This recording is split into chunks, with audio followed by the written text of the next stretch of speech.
Análisis feminista, donde el debate se transforma en propuestas. Hola, ¿qué tal? Bienvenidas a una nueva emisión de Análisis Feminista. Yo soy Lucía Lagunes Huerta y el día de hoy hablaremos sobre 11 años. 11 años de la desaparición de los 43 estudiantes de Ayotzinapa desde una perspectiva de las familias.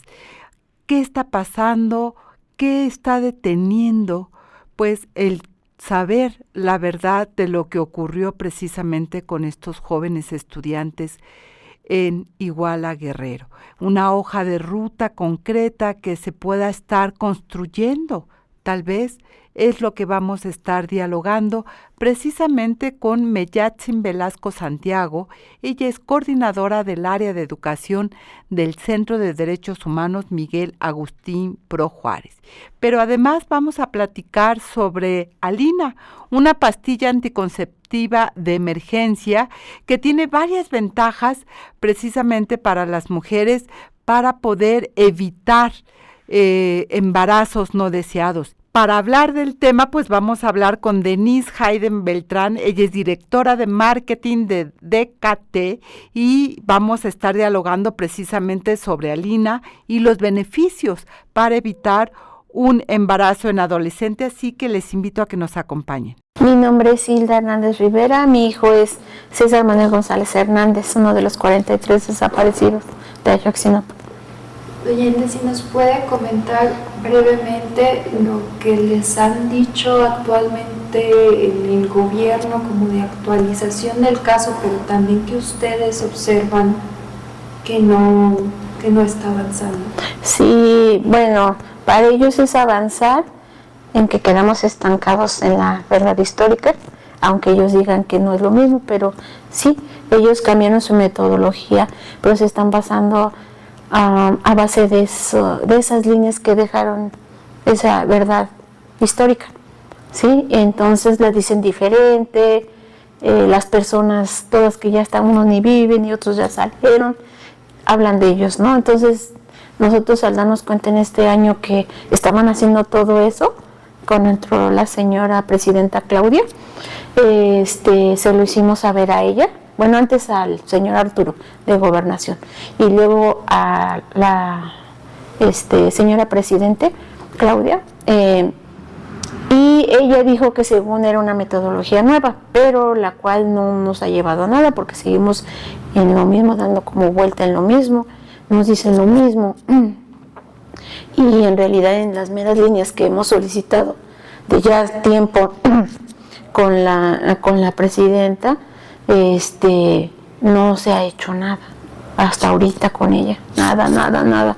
O sea, estamos en un estancamiento del cual ellos no nos han sacado de ahí, pero dicen que según es muy importante, pero pues no hay importancia, sino que como que se está perdiendo el tiempo ahí nada más, ¿no?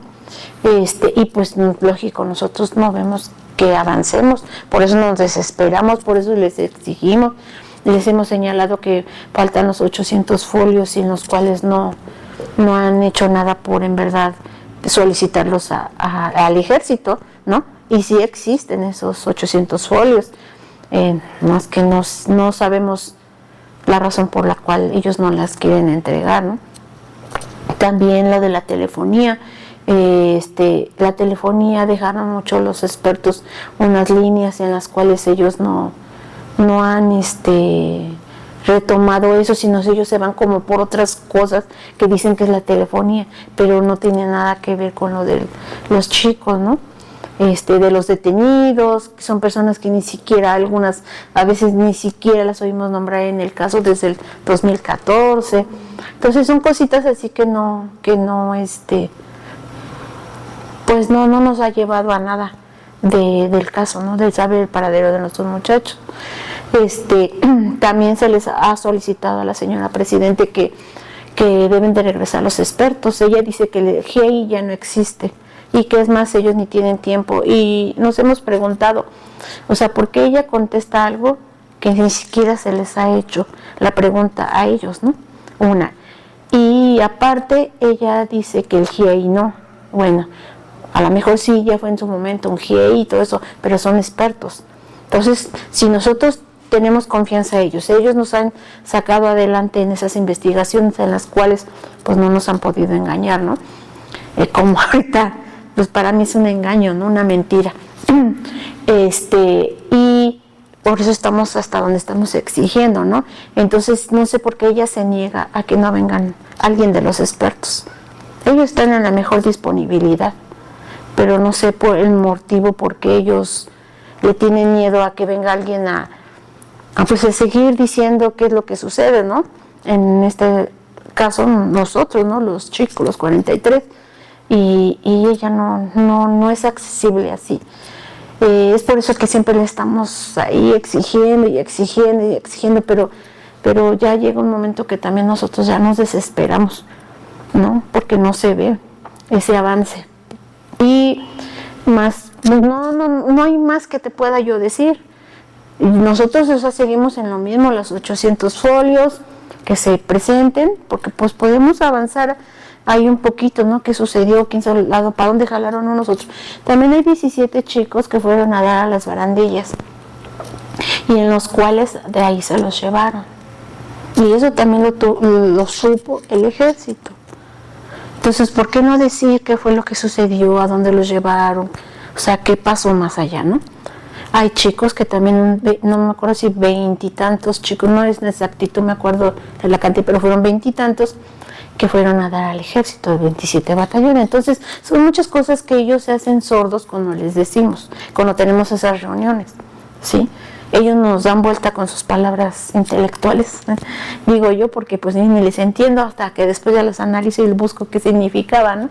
Entonces digo, ellos así nos traen. Entonces, pues nosotros no vamos a parar, vamos a seguir exigiendo, ¿no? Esos 800 folios, qué pasó con esos 17 muchachos, esos otros 20 y tantos muchachos que fueron a dar al batallón, de los extraditados, de Tomás Herón, de Ulises Bernabé, que no, ni para adelante ni para atrás, ya cuántos años van, y no hay nada, ¿no? Entonces, pues no quitamos el dedo del renglón, vamos a seguir insistiendo, pues, que hagan ese camino para llegar a la verdad. Siempre nosotros lo único que queremos saber a nuestros muchachos qué pasó y que haga esa justicia, ¿no? No les estamos pidiendo otra cosa que no sea más que eso, pero pues no sé qué es lo que pasa en su mente de ellos que no quieren, ¿no? Doña Ili, si pudiera mandarle un mensaje a los medios de comunicación solidarios como es CIMAC Noticias, también a las personas solidarias que siempre les han acompañado para estas actividades y en general que les sigan siguiendo su camino. Pues de antemano, muchas gracias por el espacio que nos dan para seguir difundiendo lo que sucede, que no es como lo dicen ellos, ¿no? Y otra, agradecerles a todos los medios y principalmente al medio de las compañeras que están atentas también a esta situación que está sucediendo. Les agradecemos mucho que estén al pendiente y que difundan lo mayor posible para que la gente también esté informada y pues más que nada que sepa también la verdad de cómo va el caso, no con mentiras, ¿no? Y bueno, esto es parte de la entrevista que se tuvo, pues sí, con la mamá de César Manuel, Hilda Hernández Rivera, y bueno, varias cosas que nos siguen estremeciendo 11 años después. Y ella se pregunta por qué no decir lo que pasó, por qué no se esclarece la verdad, que es lo que estas mamás, estos papás han pedido a lo largo de 11 años.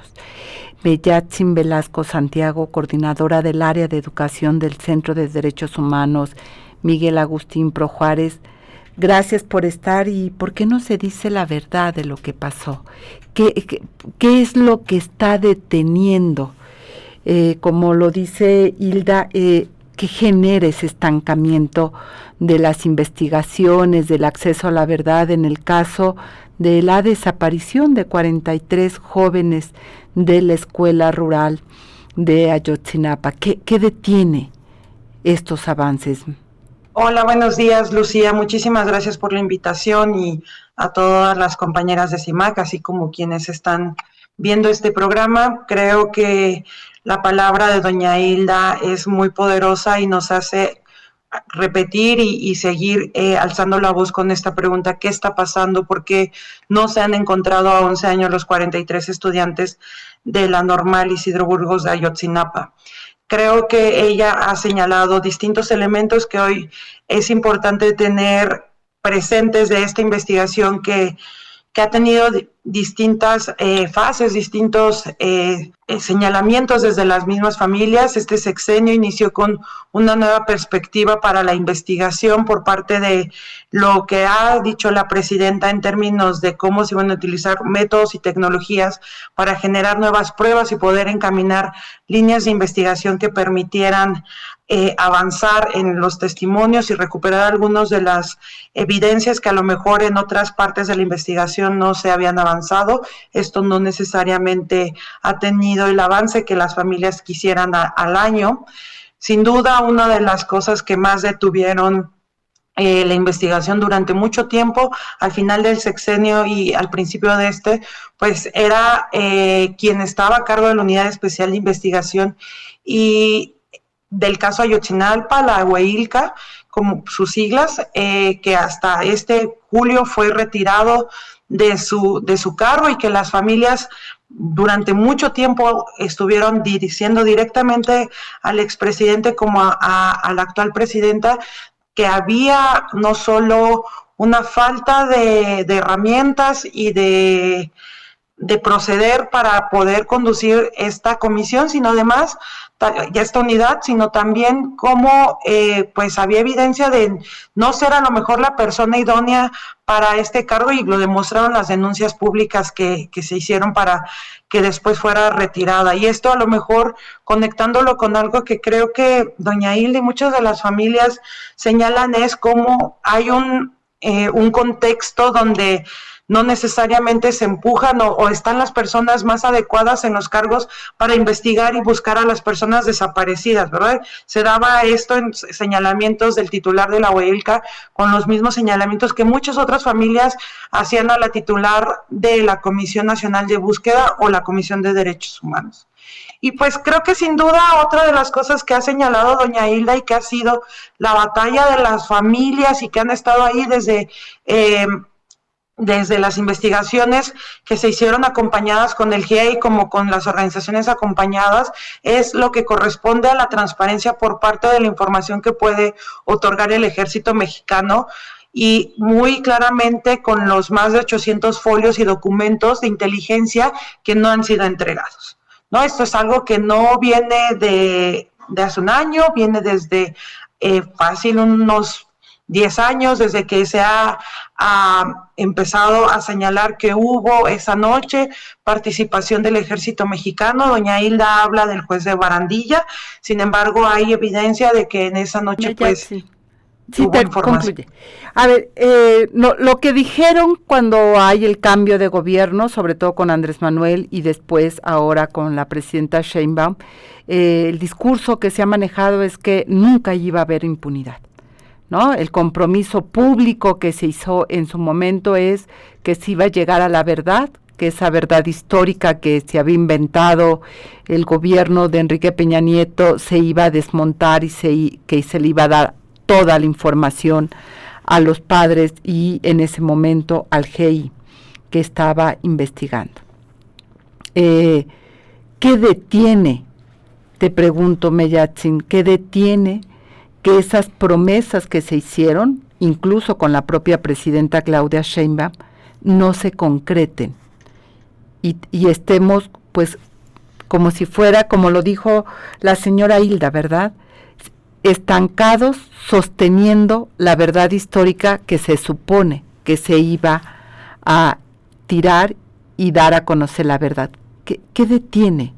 Creo que está fraseado en esta parte que señalaba al final de mi intervención, es cómo hay actores que no han dado la información que se necesita para saber si ahí se puede encontrar mayor información tanto del paradero como de posibles responsables o personas que puedan dar información.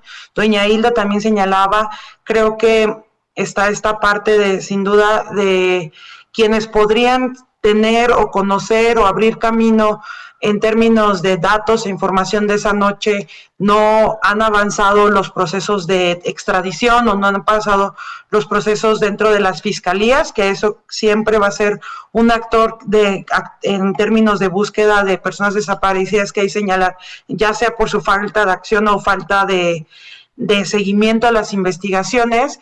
Y sin duda esta otra parte que creo que mencionábamos, que tiene que ver cómo cuando no hay titulares o personas responsables con capacidades comprometidas con la búsqueda de personas desaparecidas, como fue en el caso del extitular de la Hueilca, se pueden tener detenidas investigaciones y eso impacta en la búsqueda y en la localización. Fueron 3 años que la investigación estuvo sin avanzar, y a pesar creo de que puede existir una voluntad o una narrativa desde el Ejecutivo, pues eso no necesariamente se traduce en acciones concretas muchas veces, ¿no? Y este es un caso más. Claro, pero se entiende que el ejército no ha querido dar esos 800 folios, ¿no? Que existen, pero que no los ha querido dar. Y antes de que se fuera el presidente Andrés Manuel, se le cuestionó, porque te recordarás, se cuestionó sobre esos 800 folios que no había querido dar el ejército, y él dijo, yo voy a dar la instrucción. Y supuestamente dio la instrucción para que todo se diera. Es decir, estamos hablando del jefe del ejército. El presidente es el comandante supremo, en este caso la presidenta, y su orden es que se entregara todo, pero no se entregó. Es decir, en la cadena de mando, ¿qué más jerarquía que el presidente dando la instrucción de que se entregara? Ahí es claro que sí hay quien dijo hay que entregarlo, pero el ejército no cumplió. Sí, Lucia, creo que hoy el caso Ayotzinapa es una muestra más del poder que tiene el ejército en nuestro país, ¿no? Y es increíble, y como lo señala doña Hilda, pero como lo señalan en general durante este tiempo las familias, como a pesar de que existe esta instrucción desde el poder más alto, no hay posibilidad de poder conocer esa información como lo hace en muchos otros casos y como se ha exigido para al ejército, ¿no? Para que las Fuerzas Armadas puedan cumplir con algo que es un mínimo básico de la defensa de los derechos humanos y de la exigencia para cualquier familia, es que pueda haber información, ¿no? Y de ahí se puedan abrir o no, o descartar líneas de investigación, ¿no? Creo que no entregar 800 folios y que sea una información que no se conozca, sin duda no podemos decir qué contiene, pero tampoco no se puede avanzar para ver si hay otro tipo de caminos que pueden emprender las familias para encontrar a los muchachos. Creo que hoy por hoy es una de las muestras más que nos tienen que hacer cuestionarnos cómo están actuando las Fuerzas Armadas en nuestro país, cómo se les ha otorgado distintas facultades, no solo en términos de esto de poder ayudar a localizar a personas desaparecidas, sino en otros aspectos donde podemos enfrentar los mismos obstáculos, donde ellos pueden negarse y no hay un poder civil, no hay una fuerza que pueda hacer que ellos colaboren de manera abierta en las investigaciones. Y 11 años, de eso estamos hablando, de años de madres y padres exigiendo algo que es absolutamente justo, humanamente necesario, la verdad. ¿Qué pasó con estos 43 jóvenes? 11 años, de eso estamos hablando, de 11 años de padres, madres, sociedad, colectivos, comunidad internacional pidiendo la verdad. Una investigación profesional, una investigación que explique qué pasó con estos 43 jóvenes, que pueda dar las rutas de quiénes son los responsables, para qué. No solo para que esas personas vayan ante la justicia y expliquen y den la cara a la sociedad mexicana internacional, sino para que no vuelva a ocurrir, para que nunca más volviera a ocurrir. Sin embargo, como hemos escuchado en la primera parte de esta entrevista con la mamá de César Manuel González, la señora Hilda Hernández Rivera, está estancado todo. Mellatzin, no se sabe qué hay que hacer, es decir, se sabe que faltan 800 folios, se sabe que 17 jóvenes llegaron a las barandillas y que habría información ahí que dar, ¿no? Se sabe, pues eso, que hay rutas que no se han investigado, pero nada se mueve, es decir, la palabra que usó la señora Hilda lo retrata muy bien, están estancadas. Y me da escalofrío porque aun cuando la máxima autoridad de este país pueda declarar cualquier cosa, la inacción del Estado queda en la impunidad en términos de que el ejército simplemente no cumple y no hay poder humano que lo haga cumplir, que entregue los folios, que abra las investigaciones, que realmente se haga. Y eso nos habla de este poderío que tiene el ejército mexicano, incluso encima de quien ocupe la presidencia, hoy la primera mujer presidenta, que como bien nos recordaba Hilda, pues prometió también la verdad, una nueva metodología, pero nada de eso ocurre, mi querida Mellatzin. Seguimos estando como casi en el primer día, pero a diferencia de que hoy se tiene mucha más información que no se investiga. Claro, creo que el caso Ayotzinapa sigue siendo muy poderoso y sigue siendo muy relevante para toda la sociedad mexicana porque es la muestra de lo que viven miles de familias en nuestro país en la búsqueda de sus seres queridos, ¿no? Esta falta de inacción, esta falta de investigación, no es suficiente con las narrativas y las voces desde el poder más alto de este país para que puedan ser localizadas las personas desaparecidas. Es necesario que las fiscalías operen, investiguen, hagan su trabajo de investigación. Es necesario que haya controles externos, transparencia, civiles a las Fuerzas Armadas, porque es claro que cuando hay violaciones graves a los derechos humanos, su participación en esto, pues difícilmente por voluntad van a abrir la información o van a querer participar, y por eso es importante seguir hablando de no entregarle más poder al ejército y hoy a la Guardia Nacional, para que cuando sucedan estos casos podamos saber la verdad. Tú ya lo decías en el segmento anterior. Ayotzinapa, además, es ese reflejo de la relevancia que tiene para una sociedad en un contexto de tanta violencia, de tanta tejido roto, de la verdad, el poder que tiene conocer qué sucedió y de ahí poder transitar a la justicia, ¿verdad? De conocer quiénes fueron los responsables, qué se puede hacer para poder reconstruir ejemplos de que quienes desaparecen y participan en las desapariciones de personas en nuestro país hay consecuencias. Creo que la palabra de doña Hilda al referirse a estancados puede resonar en miles también de familias de que buscan todos los días a sus seres queridos y cómo también se van desgastando en el camino frente a esta insensibilidad de las autoridades. No es solo que conozcamos los hechos que pasaron el 26 de septiembre de 2014, sino también cómo eso puede marcar una diferencia para muchísimas otras investigaciones y ejemplos, ¿no? Cuando podemos ver a estas familias como las vamos a ver en las calles el 26, como las vemos todos los días haciendo acciones de búsqueda, creo que también es un llamado para poder acompañar estas exigencias de verdad y de poder ver de qué manera, si hay la tecnología, si hay un llamado desde la presidencia, cómo las otras autoridades también tienen que seguir accionando. Hoy las familias además llegan con menos con el dolor de haber perdido a un padre más, ¿no? Que no supo dónde está su hijo. Y que se van acumulando dolores, Mellatzin. Es decir, tú lo decías, un papá que fallece a lo largo de esta lucha de 11 años, de poder saber qué pasó, de exigir justicia, de salir a las calles, de tocar las puertas, de sentarse con todas las autoridades que les han dicho esa es la vía, la Secretaría de Gobernación, con el presidente en turno, con la presidenta actual, y no termina de moverse la pieza o las piezas necesarias que destraben el engranaje de la impunidad. Y creo que ahí está el reto. Se han reunido con la presidenta Mellatzin, se han reunido con la secretaria hoy de Gobernación.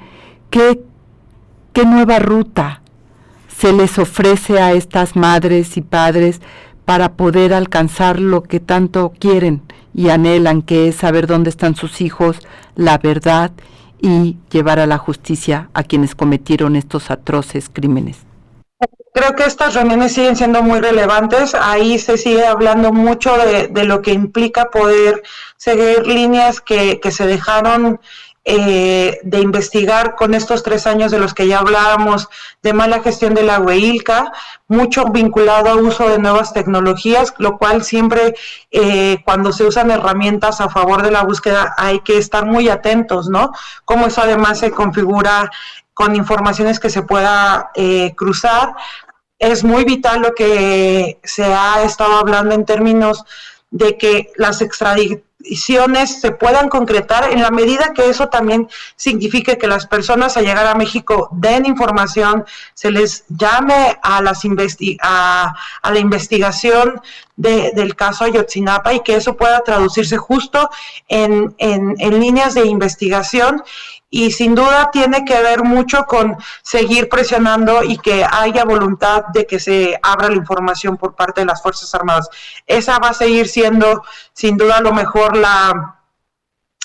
el gran reto, el gran faltante, ¿no? De poder, pero las familias van a seguir presionando en esa. No es toparse con pared, es decir, ¿qué esperanza hay de que haya cambiado algo del expresidente Andrés Manuel a la presidenta actual para lograr que esa pieza que es el ejército mexicano realmente deje de ser una cuña que obstruye y que permita ser ese el engranaje que realmente logre la justicia y la verdad? Es decir, si ves, Mellatzin, si ven ustedes como acompañantes de las familias que hay condiciones para lograr que el ejército realmente pueda ser eso, abra, sea transparente, haga la tarea que tiene que hacer, que es pues dar la información que se requiere? Es un reto. Creo que hoy por hoy sigue siendo, como tú dices, la pared con la que se ha topado esa línea y esa obtención de información. Sin embargo, creo que la esperanza está en la convicción de las familias de seguir empujando su voz frente a estos espacios que se abren, incluso con la misma presidenta. Creo que a un año, aunque hay dudas, aunque se habla de este estancamiento, las familias siguen apostando por un diálogo con las instituciones gubernamentales, y creo que eso también es fundamental, ¿no?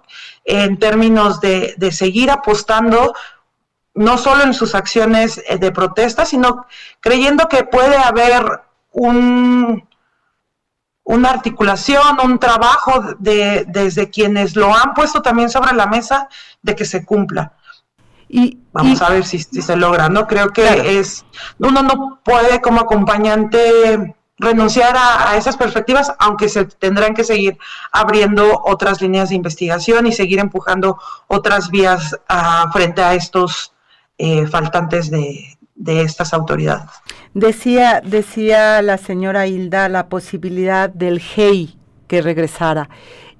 ¿Ustedes ven viable esta figura? Tal vez no las mismas personas, pero sería, yo digo, idóneo que regresaran las mismas personas que conformaron el GEI, porque son las que tienen toda la investigación, las que rastrearon, las que conocen el caso desde las entrañas. ¿Ustedes ven posible, viable que esto ocurra? facilitaría que hubiera un GI de regreso? Sin duda, desde el Centro Pro Lucía creemos que la asistencia internacional y la observación internacional es vital en el contexto de la crisis de derechos humanos y desapariciones, y en un caso como Ayotzinapa, siempre la ayuda internacional ha sido no solo desde el GIEI, sino desde la misma Comisión Interamericana como la ONU. Sin embargo, es muy importante el contexto en el que hoy nos encontramos del caso y del país, ¿no? Y ahí también, así como venimos hablando de estos contrastes entre narrativas y acciones, tenemos un contexto donde no necesariamente desde el sexenio pasado se ha abierto la puerta a esta cooperación y a esta forma de participación activa de las instancias y organismos internacionales en nuestro país. Al contrario, ha habido una apuesta y una narrativa de no, hasta llamarla de no intervención de estas instancias internacionales en nuestro país, y eso, concretando, significa que quien tendría la última palabra, ya sea de alguna experta o experto internacional, es el mismo gobierno, ¿no? Va más allá de las familias, lo están poniendo sobre la mesa, las organizaciones acompañaríamos sin duda lo que las familias vean necesario, porque ellas son al final las que deciden, pero esa decisión estaría directamente en la mesa de la presidencia y del gobierno hoy, pero no necesariamente los antecedentes nos dicen que el gobierno actual es el más abierto para la cooperación internacional en violaciones a derechos humanos, ¿no? Y es algo de lo que seguramente en este espacio también se ha hablado mucho, ¿no? Como hoy por hoy parecía que esa ayuda, ese espacio se ha ido cerrando también para poder denunciar no solo lo que pasa en el caso, sino en otros casos de violaciones en nuestro país. Tú decías, Mellatzin, pues la gran deuda también en materia de la justicia, ¿verdad? De que las fiscalías hagan la tarea que tienen que hacer, investiguen realmente, que además, pues eso nos lleva a hablar de esta reforma que se hizo, de esta nueva Suprema Corte de Justicia, pero pues que sigue intocada la fiscalía, ¿no? Las fiscalías siguen siendo las mismas, que no tampoco ayudan a que se resuelvan cosas. Y en este cambio vemos a Vidulfo ahora sumándose a esta Suprema Corte, que ha sido una pieza clave también en Ayotzinapa, el abogado de las víctimas también, igual que ustedes como acompañantes. ¿Ves alguna luz en ese sentido? Es decir, la presencia de Vidulfo Rosales en la Suprema Corte de Justicia daría esperanza de poder tener mayores puertas para poder saber y poder destrabar aquello que esté hoy atorado en el caso de Ayotzinapa? Vidulfo es un compañero defensor de derechos humanos como muchos otros, que ha luchado mucho a lo largo de su historia en la montaña de Guerrero por los derechos humanos. Sin duda que personajes o personas con esas capacidades, esa experiencia, podrían abrir esperanza de que a lo mejor las cosas podrían ser distintas. Sin embargo, creo que el contexto de lo que tú llamabas de reforma judicial va más allá de las personas, ¿no? Y tiene que ver con los cambios que se han estado haciendo, y de lo que hemos visto del proceso en sí mismo, de lo que viene hoy y que se está debatiendo muy actual de la ley de amparo, ¿no? Como en realidad las deficiencias que tenemos del sistema judicial no radica en la personalización, y creo que esa es como la gran victoria que tiene esta narrativa de la reforma judicial, sino de algo que va más allá de cómo se ha estado haciendo, donde las fiscalías, que son quienes montan las investigaciones, quienes hacen muchas veces el traslado de esa información al Poder Judicial, no han sido revisadas, no han sido tocadas, no tienen un trabajo de cómo están operando, y también de mucho de cómo se dio la misma elección en los poderes más intermedios y hacia abajo. Sin duda habrá que esperar aún no podemos decir y conocer de cuál van a ser los impactos reales. Todavía incluso en muchos de los juzgados están en transición los nuevos titulares, pero creo que desde sociedad civil va a tocar seguir vigilando muy directamente estos actores y cómo se va a resolver. Creo que el primer impacto, y que seguramente también desde SIGMAC lo han estado viendo, es que muchos de los procesos en esta transición están detenidos, ¿no? Y que eso cómo se implica para personas que estaban a lo mejor en proceso de obtener su libertad o a lo mejor en términos, ¿no? De poder conocer una resolución, y ahora hay que esperar a que termine la transición porque no se pensó en estos pasos. Claro, mismos, ¿no? claro, se dio y no se vio todas las afectaciones de lo que iba a ocurrir y de cómo entonces, digamos, mitigar aquellas afectaciones, como tú bien lo señalas, Mellatzin Velasco. Pues se nos ha agotado el tiempo. Este es un caso que lo vamos a tener que seguir colocando en el centro de la conversación, porque lo que no podemos permitir es que se olvide, que se cree que ya pasó, que ya no tiene caso colocarlo. Ayotzinapa sigue siendo una herida que está abierta y que no se ha podido cerrar porque no ha habido justicia, porque no hay verdad, y agradecemos mucho, te agradecemos a ti y al Centro PRO que hayas estado esta mañana, y por supuesto a doña Hilda, que a través de este video haya estado con su voz precisamente tan importante, porque hay que seguir escuchándolas. Análisis feminista, donde el debate se transforma en propuestas. En el marco precisamente del 28 de septiembre, del Día Internacional por la criminalización del aborto, que nos lleva a la reflexión de cómo las mujeres podemos ir enfrentando ciertas situaciones que tenemos cuando no planeamos un embarazo, cuando tuvimos una agresión sexual y producto de ella hay un embarazo que no queremos continuar, o tenemos dudas simplemente de que pudiéramos quedar embarazadas. Y usted ha escuchado de la anticoncepción de emergencia, de esta pastilla del día siguiente, como también se le conoce, pues que permite a las mujeres tener precisamente esta oportunidad de evitar un embarazo no deseado. Y para hablar de una nueva pastilla, una pastilla que se llama Alina, que es una anticoncepción de emergencia, tenemos a Denise Hidemi Beltrán. Ella es directora de marketing de DKT. Hola, ¿cómo estás, Denise? Bienvenida.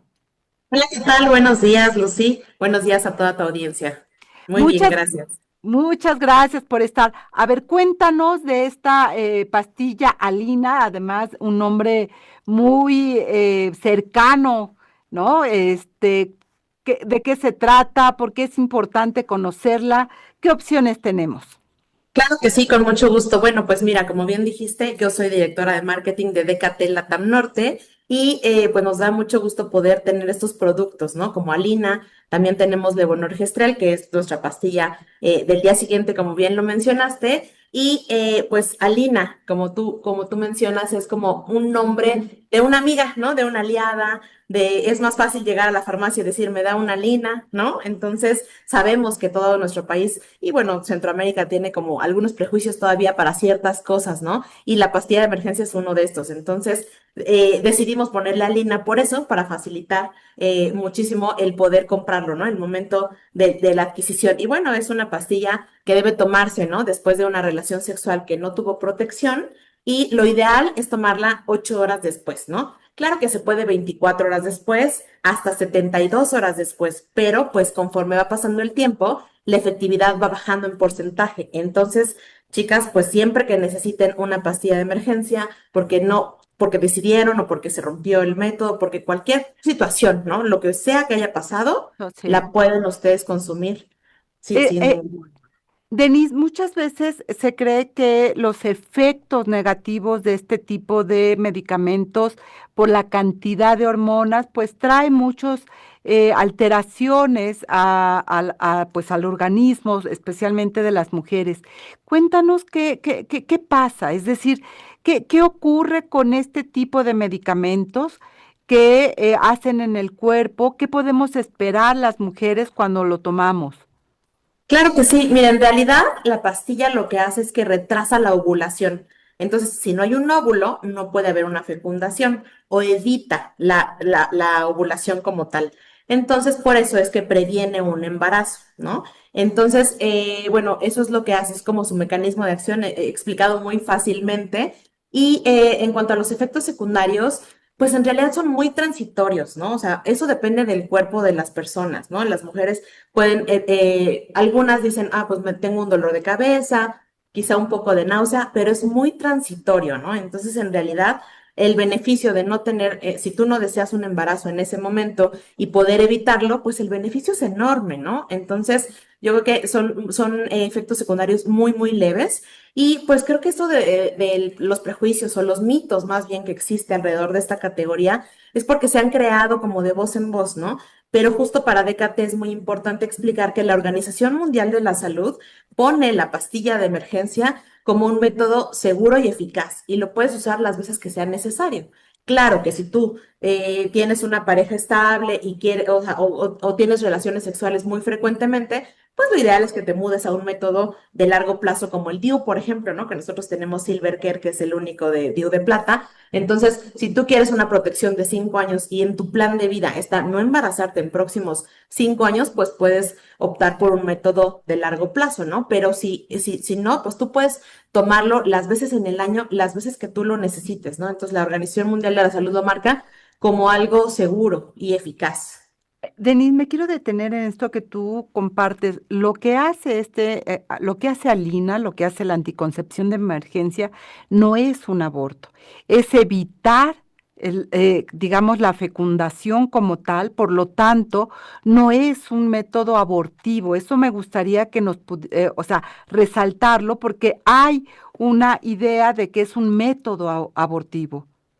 Exactamente. Fíjate que este es un mito, es una información o desinformación, ¿no? Porque es totalmente erróneo. La sustancia como tal se llama levonorgestrel y ha existido más de 30 años, ¿no? O sea, está muy, muy estudiado en todo el mundo, existe en casi todo el mundo y evita la ovulación, ¿no? Incluso, por ejemplo, si alguien está embarazada, no lo sabe y se toma la pastilla, pero ya está en la segunda, tercera, cuarta semana de embarazo, no va a interrumpir el embarazo. Es más, ni siquiera hace daño, ¿no? O sea, al bebé, ¿no? Entonces, definitivamente la pastilla de emergencia no es abortiva. Claro que hay pastillas que sabemos, ¿no? Que es el misoprostol, mifepristona, esos son para otro tipo de cuestiones de evacuación uterina, pero la levonorgestrel o Alina o las pastillas de emergencia, ninguna es abortiva. Entonces, es muy importante que todas pues conozcamos esta información, ¿no? Porque existen todos estos rumores que se van pasando, ¿no? De generación en generación y que pues creo que nosotras en esta época pues tenemos que estar bien informadas, ¿no? Para poder cuidarnos y ver a los anticonceptivos como nuestros aliados, ¿no? Como esta cuestión de autocuidado y no de algo de imposición. Entonces, si tú decides no tener un embarazo en este momento, pues la pastilla de emergencia puede ser una opción cuando no tienes otro tipo de métodos anticonceptivos, ¿no? Y esto es muy importante que señalas porque efectivamente esta desinformación, estos mitos que surgieron alrededor de la anticoncepción de emergencia que se fue catalogando como abortiva, como si estás embarazada y te la tomas, entonces va a crear malformaciones, en fin, que por supuesto a las mujeres nos da muchísimo miedo porque lo que no queremos es causar daño, ¿no? Si estamos embarazadas, no queremos causar daño a nuestro bebé, a nuestro futuro bebé, en fin. Y lo otro que es muy importante, y gracias por aclarar, Denise, que qué tanto necesitamos recurrir a una médica para hablar de lo que tenemos temor, es decir, a lo mejor como se rompió el condón o pues fui víctima de violencia sexual, tengo miedo de quedar embarazada. ¿Qué ocurre entonces? Hay que ir con una doctora, en fin, cuéntanos cómo es el procedimiento para acercarnos a Lina. Pues mira, nosotros como DKT tenemos un servicio gratuito que la verdad como ONG, la venta de nuestros productos nos permite tener proyectos sociales. Entonces este Contact Center es un grupo de expertas consejeras que pueden orientar de cualquier tema de bienestar sexual. Entonces, si las personas o las mujeres gestantes pues tuvieron un incidente o pues como tú decías, no se rompió el preservativo o fuimos víctimas de alguna, toco madera, ¿no? De alguna violencia sexual o demás, pues pueden escribirnos al contact center, entran a DKT.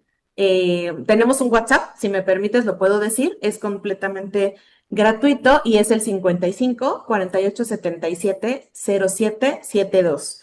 Y ahí gratuitamente nuestras consejeras, obviamente es súper confidencial, tenemos todo muy cuidado para poder brindarles a las personas que lo necesiten esta asesoría, ¿no? Guiarlas, explicarles los pros, los contras, no nada más de la pastilla de emergencia, sino de cualquier duda de bienestar sexual, de métodos antifecundativos o incluso del placer, ¿no? También porque no está separado la anticoncepción con el placer, ¿no? Entonces, pues este contact center la verdad es que nos enorgullece muchísimo tenerlo porque lo ponemos a la disposición de las mujeres y cualquier duda que pudieran tener, pues ahí nos pueden contactar. También en nuestra página web es dktlatamnorte.com y ahí tiene el botón del WhatsApp para que también pues sea más fácil, ¿no? Y ahí pueden buscar todos los productos que tenemos para ustedes.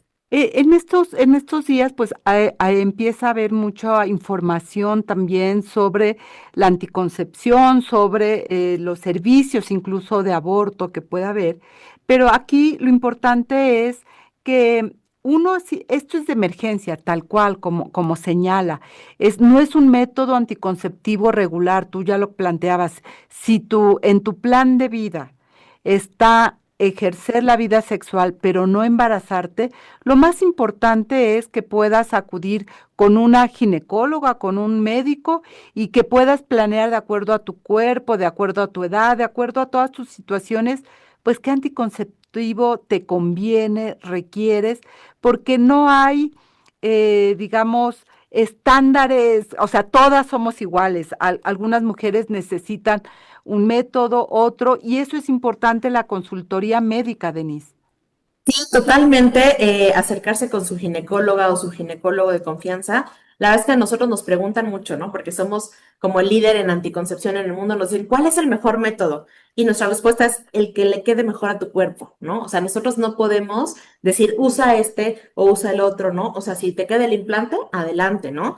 Hay un círculo de criterios de elegibilidad de un método anticonceptivo y este es cuando van a la ginecóloga, al ginecólogo o a médicos generales, ¿eh? También entrenamos muchísimos médicas y médicos generales en la anticoncepción. Eh, entonces tienes que ir, platicar tus antecedentes médicos, cuál es tu plan, ¿no? ¿Cuántos años más o menos quieres tener, ¿no? Si de corto, de largo plazo, ¿no? Existen inyecciones, existen un sinfín, ¿no? Píldoras, ¿no? Existe pues el DIU, el SIU, el implante, incluso vasectomía, ¿no? También para los hombres, ¿no? ¿Por qué no? Entonces, pues acercarse a los ginecólogos, a las ginecólogas y platicarles, ¿no? Platicar del plan de vida y ver a estos médicos como en una cuestión más de asesores, ¿no? Decir, a ver, bueno, vamos a planificar, ¿no? Lo que yo quiero hacer, ¿no? O lo que yo o mi pareja o ambos, ¿no? En conjunto queremos hacer, ¿no? Entonces, Y siempre hacerlo, la consultoría médica es muy importante. y hacernos responsable de nuestro ejercicio de la sexualidad. Es decir, si yo inicio mi vida sexual, no importa la edad en la que tenga, lo decidí así, y no quiero embarazarme, pues es importante la consejería y poder disfrutar de tu sexualidad sin el temor de que pudieras tener un embarazo no deseado. Pero si esto ocurre, es decir, si aún cuando tienes el método anticonceptivo que tú eliges y tienes la sospecha de que pudiera no estar funcionando, te pregunto, Denise, ¿puedes acceder o puedes usar la anticoncepción de emergencia como Alina para prevenir? ¿No se contrapone? Sí, totalmente. En realidad, por ejemplo, pasa mucho cuando a las chicas se les olvida tomar las pastillas, ¿no? Entonces las venían tomando y de repente, híjole, no me acuerdo si desde hace 4 días me la tomé o no, pero tuve un encuentro sexual ayer, entonces como es como, ¿la puedes tomar? ¿No? Después puedes hablar con tu ginecóloga y decir, ah, bueno, voy a reiniciar mi método, ¿no? Entonces, no se contrapone, no hay como no tiene como una interacción medicamentosa, ¿no? En realidad es una sustancia muy segura y muy eficaz. Entonces, si la tomas en las bueno, no más de 72 horas, pues va a cumplir su misión. Entonces, no hay problema si se les rompió el preservativo, si no usaron un preservativo, si se les olvidó la inyección, también sucede mucho, ¿no? O cualquier situación, la verdad es que nosotros creemos que Alina puede ser una gran opción y evitar ese embarazo que en ese momento no se desea, ¿no? Esta además está registrado, está aceptado por la autoridad sanitaria, se compra en cualquier farmacia. Cuéntanos un poco eso, Denise.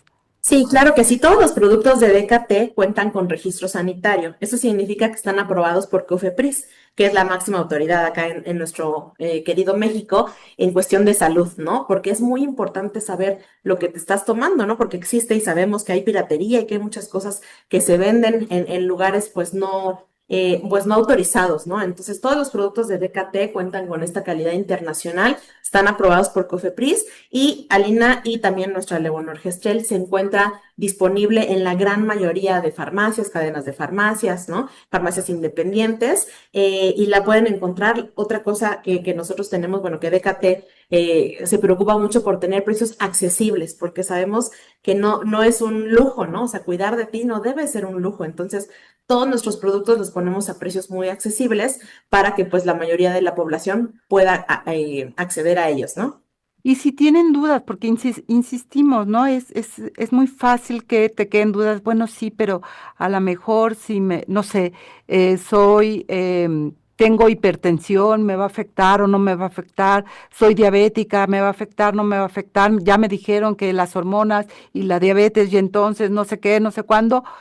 Pueden consultarles a través de este WhatsApp, Denise, que tú señalabas hace unos minutos. Te pregunto, 5548-770772.